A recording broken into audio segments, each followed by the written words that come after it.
Bonjour chers frères et sœurs, je vous salue, vous qui croyez en Dieu et qui avez confiance en Jésus-Christ. Alors, vous connaissez la rubrique que j'intitule « Ce que le chrétien doit savoir d'eux ». Alors ici, dans cette rubrique-là, de vidéos que je fais sur ma chaîne YouTube Jean de l'amour de Jésus, je voudrais vous parler ici de ce que le chrétien doit savoir des gnostiques. Alors, ce que je dis là, je le tire un peu de l'ouvrage de Archon d'Arol. Voilà, Archon d'Arol. Il parle des gnostiques. Alors, il faut dire que les gnostiques, il y a différents courants de gnosticisme. Il y a différents courants. Il y a différents courants de gnosticisme. Alors, donc, il dit ici comme ça: une multitude de talismans et de pierres gravées extrêmement bizarres témoignent de la puissance des différentes sectes gnostiques restées secrètes pendant les quelques siècles qui précèdent et qui suivent l'apparition du christianisme au Moyen-Orient. L'un des plus curieux emblèmes de ces écoles est l'image d'Abrasax, un personnage habillé en soldat romain, brandit une hache d'armes comme pour en menacer un ennemi. De la main gauche, il tient un bouclier elliptique sur lequel sont parfois gravés les mots Yahweh et Sabaoth, symbole du pouvoir. Bon, Sabaoth, ça veut dire, quoi que c'est Yahweh Sabaoth, ça dit l'éternel des armées. Sabaoth, ça revient à l'idée d'armée. Et il pense que peut-être Yahweh ici, peut-être que ça fait penser à Yahvé. Bon. La tête de cette tête effrayante est celle d'un coq, le bec ouvert. Sans doute que au plan symbolique, le coq chante, donc prévient, disons, ou annonce le temps. En guise de jambes, il a deux serpents jumeaux qui ondulent de chaque côté. Sous ce personnage, la foudre est parfois représentée conventionnellement. Bon, sans doute, les deux serpents qui font ces jambes, qui représentent, disons, ces jambes, sans doute que cela fait penser peut-être à la dualité, au principe de la dualité. Qui était ces Abrasax? La numérologie kabbalistique traduit son nom par 365. 365, c'est-à-dire les jours de l'année, quoi. Bon. Nombre des jours de l'année, voilà, c'est ça. La société n'ayant ni Dieu ni idole, son image illustrait simplement les différents aspects qui composaient la suprême intelligence, la toute-puissance. Le corps était l'homme lui-même. L'oiseau représentait l'intelligence et la salutation à la lumière, habitude du coq à l'aube. Voilà, c'est ce que je disais. La tunique, la nécessité de lutter. Donc vous voyez, tout ça c'est symbolique.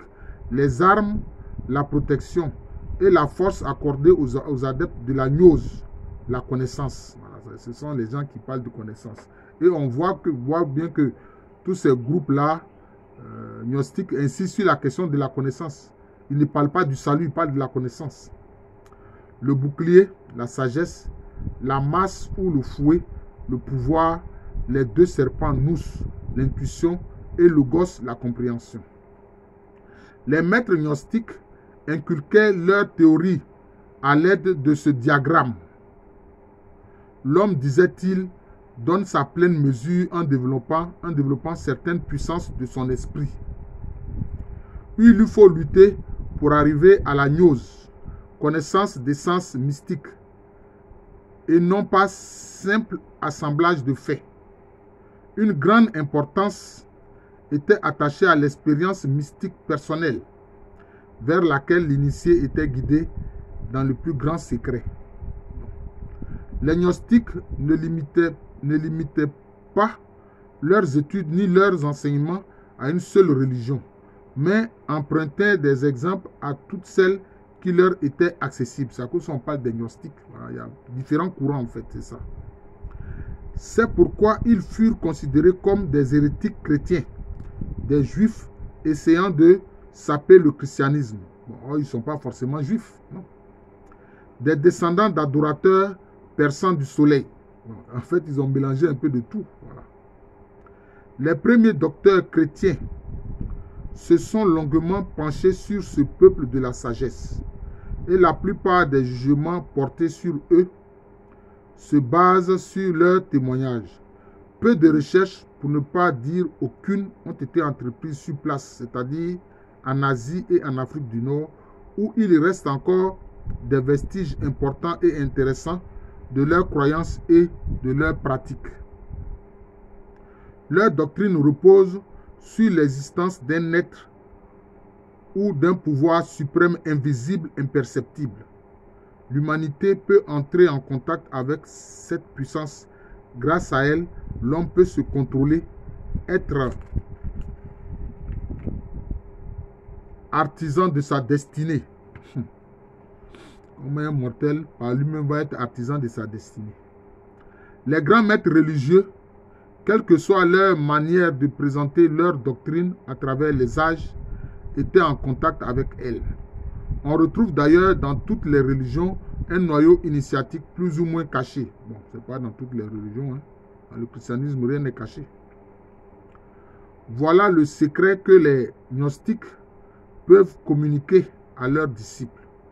Mais pour l'acquérir, il faut entraîner son esprit et son corps jusqu'à ce que l'enveloppe terrestre soit assez épurée pour devenir le véhicule de cette force. Ultérieurement, l'initié s'identifiera avec la puissance et finira par atteindre sa véritable destinée d'être purifié, infiniment supérieur au reste de l'humanité aveugle.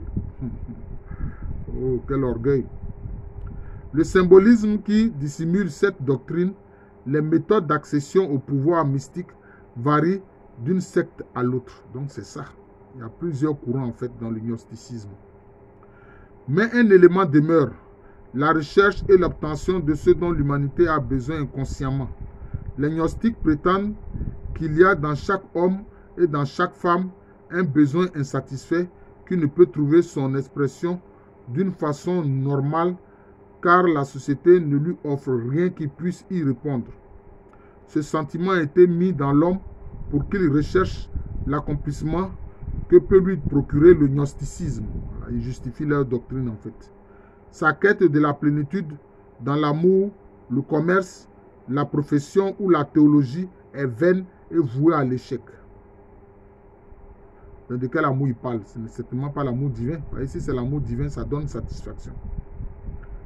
Les théories des diverses écoles gnostiques avec lesquelles le clergé chrétien est entré en contact sont bien secondaires par rapport aux rituels et observances pratiquées en vue d'accéder à la gnose, à la lumière.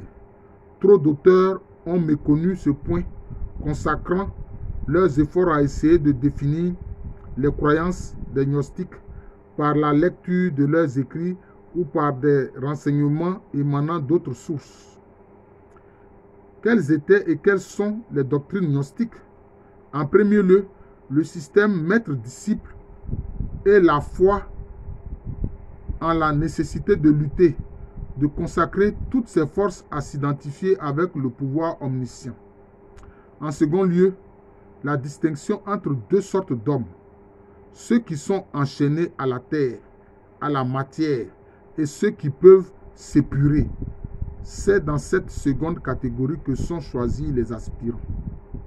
En troisième lieu, le grand nombre et la variété des méthodes qui permettent d'accéder à l'illumination divine. C'est au maître de choisir la voie qu'il fera suivre à son élève. Certains gnostiques croyaient que la transe et l'excitation produisaient cette nécessaire libération des entraves charnelles.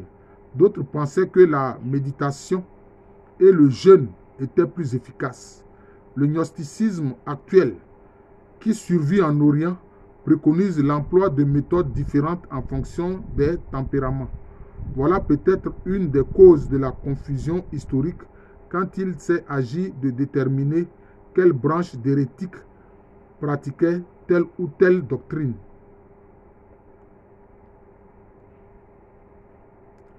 Les gnostiques se prenaient pour des aristocrates intellectuels. Leur savoir était réservé au petit nombre d'élus dignes de le recevoir. C'est de là que vient le secret dont ils s'entouraient et non de la crainte des persécutions. Ils avaient leur mot de passe. En se serrant la main, ils se chatouillaient la paume comme signe de reconnaissance. Ils s'entraidaient par tous les moyens possibles. Voilà, ça c'est quelques aspects aussi qu'on voit dans la franc-maçonnerie, le fait de se chatouiller la paume. On ne peut pas les qualifier de panthéistes. En effet, ils considéraient que la doctrine était secondaire par rapport à l'expérience religieuse, ce que n'approuvent ni les théologiens ni le clergé d'aucune religion. Le gnosticisme n'était pas en effet une religion comme les autres, car il faisait passer l'individu avant la communauté. Les plus éclairés étaient supérieurs dans tous les domaines, car c'étaient des aristocrates purifiés de grande valeur. Parallèlement, il prêchait que le bien-être des gnostiques étant assuré, celui de l'ensemble de la communauté l'était également. Il pouvait donc adhérer aux doctrines extérieures de n'importe quelle religion et continuer à opérer au sein de toutes sortes de systèmes politico-religieux. C'est ce qu'on voit aussi avec la Rose-Croix à Morque, où ils disent à leurs adeptes que vous pouvez pratiquer toutes les religions que vous souhaitez. Voilà. Mais pourtant, ils sont dans la Rose-Croix à Morque, c'est ça. Le gnosticisme a profondément influencé l'esprit des hommes, même en Europe jusqu'au Moyen-Âge et ultérieurement. L'essence de sa pensée est probablement un élément sous-jacent d'autres sociétés secrètes, ce que leurs membres seraient bien surpris d'apprendre. Toutes sortes d'obscénités et de turpitudes affreuses ont été mises sur le compte des gnostiques par les premiers auteurs chrétiens. C'est vrai aussi. S'il n'est guère douteux que certains croyaient à l'extase collective, il semble peu probable que leur secret ait été assez divulgué pour permettre aux commentateurs de les juger. Puisque c'était vraiment secret, bon, je ne sais pas comment certains pères de l'Église ont pu les critiquer, notamment Saint Irénée de Lyon. Être persuadé que certains hommes particuliers pouvaient contrôler leur destinée et obtenir des pouvoirs surnaturels par des pratiques gnostiques relevait inévitablement d'une croyance magique. Les myriades d'intales gnostiques, pierres gravées, ornées de serpents, de noms kabbalistiques et autres, nous semblent plutôt des preuves d'initiation et des talismans que de simples signes d'identification à présenter à l'entrée des réunions, comme l'ont prétendu certains auteurs. Notre hypothèse se fonde sur deux données. Les entailles ressemblent par bien des côtés aux talismans en usage dans d'autres communautés. On peut souvent y déceler des messages magiques ou invocations schématiques. Moralement parlant, les sectes gnostiques croient qu'il existe deux principes, celui du bien et celui du mal. Il faut trouver l'équilibre entre ces deux forces et seul le gnostique peut le faire. En effet, personne d'autre ne peut dire si une action servira finalement au bien de l'individu ou de la collectivité. Cette connaissance secrète vient par l'intuition mystique que possèdent les gnostiques sur homme, mon Dieu. Certains chefs de sectes gnostiques s'imaginèrent à tort avoir accédé à la gnose, connaissance suprême, et multiplièrent les hérésies les plus saugrenues. Les partisans de la branche ophite glorifiaient le serpent qui avait tenté Ève. C'est grâce à lui, disait-il, que la connaissance s'est répandue dans le monde. Oh là là!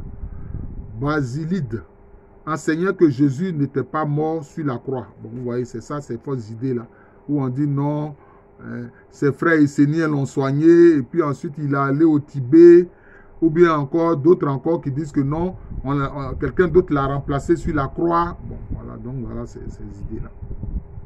Puisque tout ce qui était matière appartenait au monde inférieur et non supérieur, l'ascète comme sous le nom des Caïnites, c'est-à-dire des gens de Caïn. Ça, c'est le cas des francs-maçons. Parce que je crois qu'à partir du 8e degré, ils ont un mot là. Tubal Caïn. Donc, ils se disent enfants de Caïn. Voilà, c'est ça. Exercer le monde a détruit toutes les choses matérielles. Ces déviations et aberrations ont monopolisé l'attention comme il est naturel au détriment des maîtres plus secrets. La pieuse horreur qu'inspirait au premier père de l'Église les gnostiques, les moins respectables, a marqué à tout jamais la littérature occidentale et l'idée que l'on s'est faite des éclairés. On a vu le cas notamment des albigeois, qu'on appelle aussi les cathares, qui ont été persécutés par l'Église catholique. Ils font partie, je crois, des sectes mystiques. Mais bon, l'Église ne devait pas les persécuter. Les gens ne devaient pas les persécuter. Et même, voire même les tuer. Jésus ne veut pas de cela. On ne va pas tuer quelqu'un à cause de ses idées. Parce qu'on a vu le cas dans les évangiles. Quand il y a des Samaritains qui ont voulu empêcher Jésus et ses disciples de passer par leur territoire, quand on dit les deux frères Jacques et Jean, les fils de Zébédée, ils ont dit, mais Seigneur, est-ce que tu permets que nous invoquions le feu du ciel pour brûler ces Samaritains? Jésus leur a dit quoi? Mais vous ne savez pas de quel esprit vous êtes animés. Et puis ils ont changé de route, vous voyez. Donc le fait que l'Église d'Occident a persécuté des gens qui ont été traités d'hérétiques, sans doute, mais il ne fallait pas les persécuter. Il ne fallait pas les persécuter, il fallait prier pour eux pour que le Saint-Esprit les éclaire. Mais vous partez les tuer. Ça sert à quoi? C'est ça, voilà l'erreur de l'Église d'Occident. C'est ça l'erreur de l'Église d'Occident. Ainsi, on ignore généralement qu'il existe toujours des adeptes de différentes sectes gnostiques disséminées au Moyen-Orient et même par petits groupes en Europe occidentale. Même les Yézidis, c'est une forme de secte mystique, hein, gnostique, oui, les Yézidis, qui ont été persécutés par les gens de Daesh. Dans l'ensemble, ils suivent les idées exprimées par Valentin avec quelques variantes. Cette école enseigne à ses initiés que la matière est plus mauvaise que bonne, que l'homme doit se purifier par la concentration mentale, qu'après la mort, il rejoindra ceux dont il a été séparé et sera réuni à ceux qui l'aiment. Il croit également que tout ce qui est matière sera détruit par le feu. Les Mandéens, communauté irakienne, petite mais tenace, suivent une ancienne forme de gnosticisme qui pratique l'initiation, les stases et les rituels qui ressemblaient, paraît-il, à ceux des francs-maçons. Mais en fait, les Mandéens, ce sont des disciples de Jean-Baptiste, le précurseur. Les Mandéens, ce sont des disciples de Jean-Baptiste, le précurseur. Celui qui a baptisé Jésus. Donc, on les trouve en Irak, mais on les trouve aussi en Inde. Voilà. Donc, voilà ce qu'on peut dire des sectes gnostiques. Il y en a tellement. C'est ça les faits. Il y en a tellement qu'on ne peut pas totalement les connaître toutes. Voilà. Je vous remercie. Je présentais ce que le chrétien doit savoir des sectes gnostiques. Voilà. La pratique du gnosticisme. Alors, je vous remercie. Donc, je suis le frère Jean de l'amour de Jésus. C'est aussi le nom de cette chaîne YouTube de moi. Jean de l'amour de Jésus, c'est mon nom spirituel. Et à l'état civil, je suis le professeur Alou Kwame Rémy. Il ne faut pas persécuter ou mépriser les gens parce qu'ils ne suivent pas la véritable doctrine en Jésus-Christ. Voilà. Parce que Jésus ne veut pas de cela. Jésus ne veut pas qu'on persécute les gens ou qu'on tue les gens. Jésus ne veut pas de cela. L'exemple que je viens de vous donner concernant les deux frères Jacques et Jean montre cela. Il faut prêcher et demander au Saint-Esprit d'éclairer ceux-là qui n'ont pas la doctrine véritable. C'est tout. Donc, comme je l'ai dit à l'état civil, je suis le professeur Alou Kwame Rémy. Je vous souhaite une bonne journée.